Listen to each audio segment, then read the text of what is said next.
quarta-feira de jogos importantes para Ceará e Fortaleza. É sobre isso que a gente vai conversar um pouquinho nesse vídeo. Depois da final do Campeonato Cearense, as duas equipes agora voltam as atenções para outras competições e muito importantes no planejamento inicial na temporada. Antes de mais nada, se inscreve no canal, ativa as notificações, deixa o like, que é muito importante para esse vídeo correr aí por essa quarta-feira, pré-jogo, para a galera ver o vídeo e também comentar, deixar o like. É sempre importante para o canal continuar crescendo. A gente está chegando na marca de 4.500 inscritos. Não é pouca coisa não, mas dá para aumentar. Gente, eu começo falando sobre o jogo das 7 horas, né? O Fortaleza joga contra a equipe do Nacional Potosí, uma equipe da Bolívia. O Fortaleza vem aí de uma ressaca da perda do campeonato estadual, né? Acabou ficando com o vice-campeonato, perdeu a oportunidade de ser ex-campeão no Campeonato Cearense, um feito inédito. Tem algumas situações acontecendo extra-campo, né? Influenciando obviamente no elenco, como a saída, por exemplo, do Thiago Galhardo, a contratação de Emanuel Martinez, um volante que vem do América Mineiro, a volta do Alex Santiago a estar mais envolvido, a estar mais próximo ali na gestão do futebol. Então, Fortaleza vai que meio assim, ajustando algumas arestas que tem avaliado como talvez ali os pontos primordiais para poder já fazer os primeiros ajustes pós-perda do Campeonato Cearense e foca as atenções agora exatamente na Copa Sul-Americana, no jogo contra o Nacional Potosí, uma competição na qual o Fortaleza foi vice-campeão ano passado e não há como negar que há um desejo do Fortaleza voltar no fim dessa competição de novo a final, de novo a decisão, a possibilidade de conquistar um título. É claro que se a gente for olhar hoje, esse objetivo está mais distante, esse objetivo não está tão próximo, né? Nem estava no ano passado, mas agora muito menos, porque naquele momento o Fortaleza vivia um tempo favorável, apesar da eliminação na Libertadores, então a projeção era, vamos fazer uma boa Sul-Americana.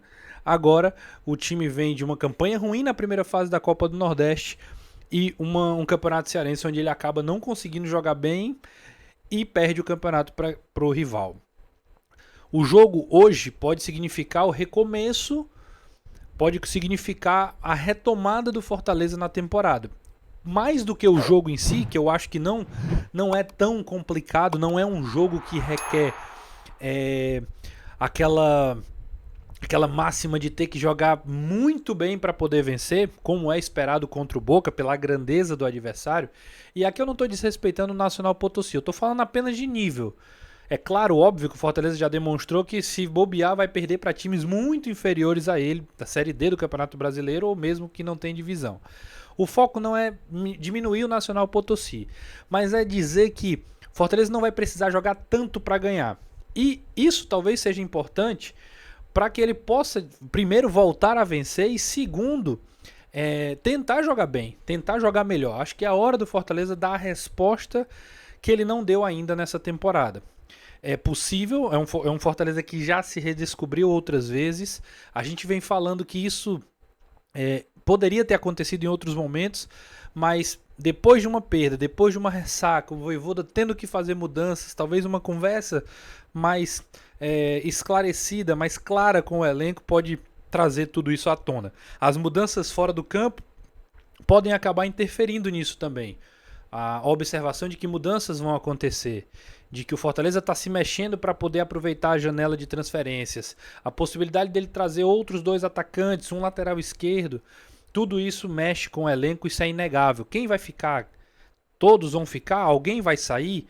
Então, a partida de hoje ela tem um valor para além da tática, para além de falar aqui se o Fortaleza vai num 3-5-2, num 4-3-3, num 4-4-2, talvez esse momento não seja o mais importante. O mais importante é resgatar a confiança de um torcedor que agora está ressabiado, que está desconfiado, que está preocupado com o futuro dessa equipe até o final do ano. A Sul-Americana é muito importante, mas ela não é o carro-chefe. O Campeonato Brasileiro que começa no final de semana, sem dúvidas, é o ponto onde o Fortaleza precisa ter mais atenção, ter mais cuidado. Mas o jogo contra o Nacional Potosí não é a salvação, mas ele pode ser o começo de uma redenção. Jogo às 7 horas na Arena Castelão, não é uma promessa de grande público, mas acredito que terá um bom número apoiando a equipe do Fortaleza nessa partida. Dito isso, vamos falar sobre o Ceará, que joga 9h30 da noite, uma partida importantíssima no ano, um clássico nordestino, o Sport Recife sendo o adversário das 9h30, quartas de final da Copa do Nordeste. As duas equipes fizeram a final do ano passado, fizeram a final de 2023. O Ceará ganha o primeiro jogo 2-1 na Arena Castelão, vai decidir na Ilha do Retiro, perde o jogo lá, ganhou aqui, perdeu lá, na decisão para os pênaltis, acaba vencendo, calando a Ilha do Retiro, né, o lado rubro-negro, a maior parte, e conseguiu o tricampeonato. As duas equipes ficaram na Série B, não subiram para a Série A. As duas equipes passaram por reformulações, por cobranças, por exigências do seu torcedor e do seu departamento de futebol. O Ceará, em específico, fez mudanças muito mais significativas no âmbito extra-campo. Mudou mais peças do elenco. Acho que o Sport ainda manteve um pouco mais da base do ano passado. O Ceará praticamente... O time titular, por exemplo, é totalmente diferente, à exceção do Richard, né? Todos os outros não estão mais, pelo menos como titulares dessa equipe do Ceará. Outros jogadores que estão aí, né? O Richard, o Castilho que não jogou a final, mas era um dos remanescentes do ano passado também. São pouquíssimos jogadores que ainda estão no elenco. Então o Ceará passou por um processo de mudança muito maior, ou pelo menos mais significativo do que o Sport. O cenário é um pouco diferente desse confronto. Outro cenário diferente é que é uma partida só. Não tem resultado, não tem vantagem, não tem saldo de gols, não tem nada. A única vantagem para a equipe do Sport é poder jogar nos seus domínios. E aí vai ter o apoio do seu torcedor, foi liberado pelo STJD, o que enfim, vai poder ter gente, mas não é na ilha, é na Arena de Pernambuco, onde o Sport vem jogando seus jogos nessa temporada. Mas em termos de campanha, em termos de resultado, dentro do campo não tem vantagem alguma, né? Então isso também é uma outra característica diferente. As duas equipes vêm embaladas pelo título estadual. O Sport venceu o primeiro jogo contra o Náutico por 2-0 nos aflitos, empatou o segundo em 0-0 e acabou ficando com o título. O Ceará vence o campeonato estadual com 2 empates, um 0-0 e 1-1, a decisão nos pênaltis. Acredito que se desgastou mais para poder vencer o Fortaleza do que o Sport e o Náutico, mas vem talvez muito mais eufórico com a quebra do Hexa, né, da possibilidade do Hexa do Fortaleza, do que o Sport, que já era o favorito contra Náutico e Santa Cruz e Retrô, que estão bem abaixo do Sport, né? É diferente, o contexto é diferente. Então acredito que o Ceará sai, pelo menos no campo da teoria, mais sai maior dessa conquista no âmbito estadual.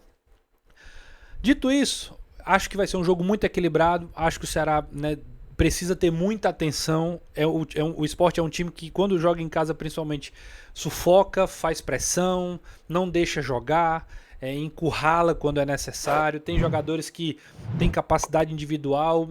Romarinho, Barleta, conhecidos do futebol cearense. O Gustavo Coutinho vive uma grande fase. O Sosso conseguiu aos poucos encontrar uma maneira ali de ajustar o elenco com o meio campo, manteve a qualidade, mas sem perder a pegada. O Fabinho, que era um jogador importante, acabou perdendo espaço. Outros jogadores no meio de campo que talvez tenham um pouco mais de gás e qualidade também acabam tendo um protagonismo maior. Lucas Lima, Felipe, que passou por aqui também, outros 2 jogadores que também estiveram no futebol cearense. São alguns dos nomes desse esporte que chega como o time de segunda melhor campanha, né? Só atrás do Bahia, que fez 18 pontos. O Sport acabou fazendo 17 na primeira fase. O Sport tem um bom goleiro na decisão por pênaltis contra o Santa Cruz. Ele acabou sendo muito importante, o Kaique, né, o Kaique França, um cara que também vem bem na temporada, assim como o Richard, que também foi muito importante na decisão por pênaltis contra o Fortaleza. Então, para mim é um jogo muito equilibrado. O Ceará tem condições. Eu tô curioso para saber qual time que o Mancini vai mandar a campo, porque é um time desgastado nesses últimos jogos. Apesar de ter ficado uma semana entre uma final e outra, perdeu alguns jogadores por lesão, né, teve que recuperar esses jogadores durante esse período. Alguns jogadores também se recuperavam de virose, ainda não estavam 100% ao longo do trabalho para a semana, mas o fato é que o Ceará precisa agora também mudar a chave da euforia do título para um jogo muito importante. Passar pelo Sport significa ter a possibilidade de avançar na Copa do Nordeste em busca de um tetracampeonato também muito simbólico. E aí, pela frente, pode ter de novo um clássico rei. Mas um leão de cada vez, né? Imaginando que o Fortaleza passe pelo Altos, que é o que eu acho que vai acontecer. Tem o Leão da Ilha primeiro, para depois possivelmente pensar no Leão do PC. Jogo equilibrado. A gente vai acompanhar e depois a gente conversa aqui no canal os resultados. Tanto do Fortaleza quanto também do Ceará nesses dois jogos importantes neste momento da temporada para as duas equipes. Se inscreve no canal, ativa as notificações, deixa o comentário, é muito importante para a gente. Valeu!